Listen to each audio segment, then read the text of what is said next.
हरिपुर गांव में लक्ष्मी नाम की एक औरत रहती थी। उसकी दो बेटियां थी। एक बेटी का नाम वासु था और दूसरी बेटी का नाम रागनी था। उसकी बड़ी बेटी वासु बहुत मेहनती थी और वो दिल की भी बहुत अच्छी थी। लक्ष्मी अपनी बड़ी बेटी वासु से ही घर के सारे काम करवाया करती थी, क्योंकि वो उसकी सौतेली बेटी थी। दूसरी तरफ उसकी छोटी बेटी रागनी बहुत ज्यादा आलसी और कामचोर थी। वो सारा दिन सोई रहती थी। रागनी लक्ष्मी की सगी बेटी थी। लक्ष्मी रागिनी से बहुत ज्यादा प्यार करती थी। वासु, जल्दी से जाओ और मेरी प्यारी बेटी के लिए खाना लेकर आओ। बेचारी सुबह से कुछ नहीं खाई है। मुँह क्या देख रही है, जल्दी जा। जी माँ, अभी लाती हूँ। लक्ष्मी वासु से न केवल घर के काम करवाती थी, बल्कि बाहर के भी सारे काम करवाती थी, जैसे जंगल से लकड़ी लेके आना और कुएं से पानी लेके आना। एक दिन जब वासु कुएं से पानी लेने जा रही थी, तभी उसका पाँव एक पत्थर से टकरा जाता है और वो गिर जाती है और उसका मटका उड़ते हुए सीधे कुएं के अंदर चला जाता है। और यह सब देखकर वो बहुत ज्यादा परेशान हो जाती है। वो भागते हुए वापस घर जाती है। माँ जी, वो मटका मुझसे कुएं में गिर गया, मुझे माफ कर देना। कल मुही कहीं, तू खुद उस मटके के साथ कुएं में क्यों नहीं गिर गई? मुझे नहीं पता, मुझे वो मटका वापस चाहिए। मेरे पास उतने फालतू के पैसे नहीं होते कि मैं एक मटका खरीदूं। चल जा, वो मटका लेके आ। लक्ष्मी की ये बात सुनकर वासु दोबारा कुएं के पास जाती है। अब मैं क्या करूँ? मैं इस कुएं से मटका कैसे निकालूं? मुझे खुद ही इस कुएं में जाना पड़ेगा। आखिर में वो खुद ही उस कुएं में छलांग लगा देती है। वो बेहोश हो जाती है और जब वासु की आँख खुलती है, वो एक बहुत ही सुंदर जगह पे थी। ये क्या? ये तो बहुत ही खूबसूरत जगह है। इतना कहते ही उसे वहाँ पे एक खूबसूरत सा घर नजर आता है। इतना सुंदर घर किसका है? चलो अंदर जाके देखती हूँ। वो अंदर जाकर पूरे घर को देख ही रही होती है, तभी उसे वहाँ पे एक चुड़ैल नजर आती है। उस चुड़ैल को देखकर बहुत ज्यादा डर जाती है और रोने लगती है। तुम मुझसे डरो नहीं, मैं अच्छी चुड़ैल हूँ। तुम मेरे घर का काम कर देना, मैं तुम्हें अच्छा खाना दूंगी और रहने के लिए जगह भी दूंगी। लेकिन एक कमरा है, उसमें मेरा खजाना पड़ा हुआ है। तुमने उस कमरे में कभी भी नहीं जाना। घर पर तो मैं सारा दिन काम ही करती हूँ, यहाँ पर भी कर लूंगी। आज से यह तुम्हारा कमरा है। यह कितना सुंदर कमरा है। और फिर अंजलि उस चुड़ैल के घर में काम करना शुरू कर देती है। अंजलि बहुत ही मेहनत और ईमानदारी से उसके घर का सारा काम करती थी। उसने कभी भी उस दरवाजे की तरफ नहीं देखा।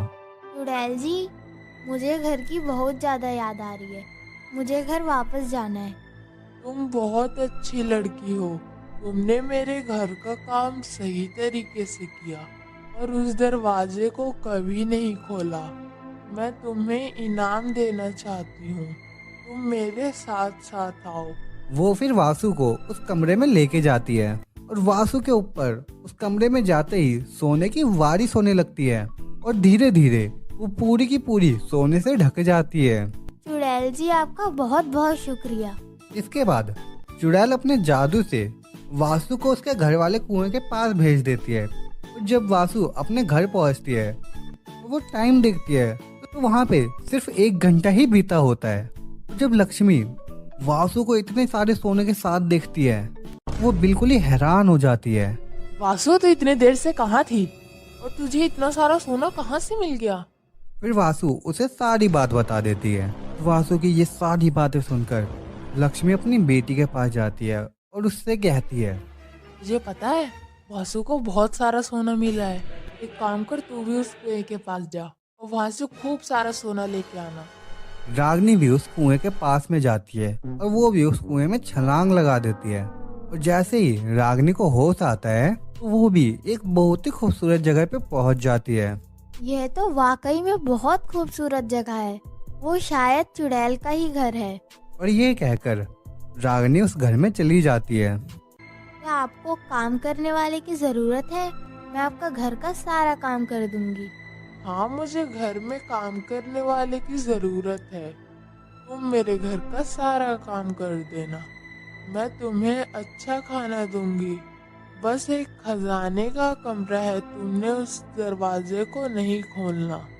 ठीक है, मुझे मंजूर है। रागनी 2 दिन तक तो उसके घर का काम बहुत अच्छे तरीके से करती है, लेकिन वो फिर थक जाती है क्योंकि वो बहुत ज्यादा आलसी थी। उसे काम करने की आदत तो थी नहीं, वो घर का काम बिल्कुल भी नहीं करती थी।